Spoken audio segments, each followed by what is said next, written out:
আমার জীবনে ঘটে যাওয়া সমস্ত কিছু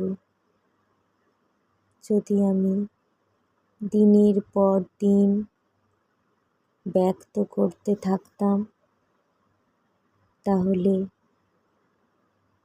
আমার সেই মুহূর্তগুলো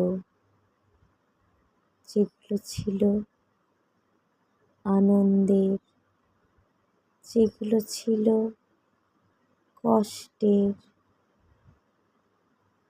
সেই সব কিছু অনুভূতিগুলো মিলে গিয়ে একসাথে একটা উপন্যাস হতে পারত।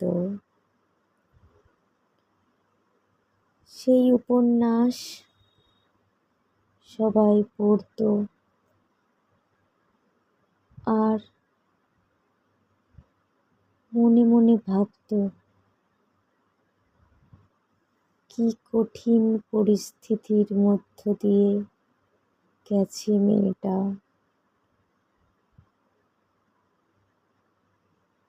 ওকে দেখে তেমন কিছু বুঝতেই পারি না।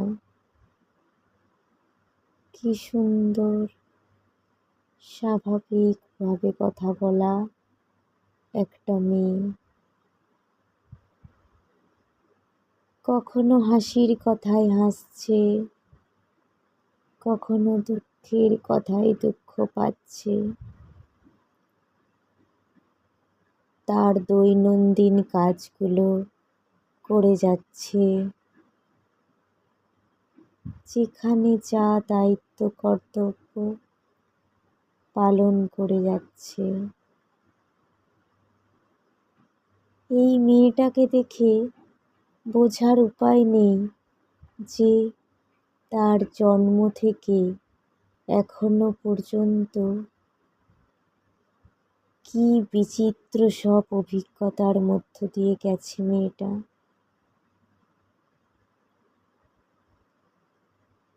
তারা ভাবতো, এই একটি মেয়ের উপন্যাস তো আমি পড়ছি, কিন্তু এই রকম কত মেয়েরই তো উপন্যাস এই রকম বিচিত্র বহু কথা দিয়ে লিখিত হতে পারে। আমরা কটাই বা জেনেছি, কটাই বা দেখেছি।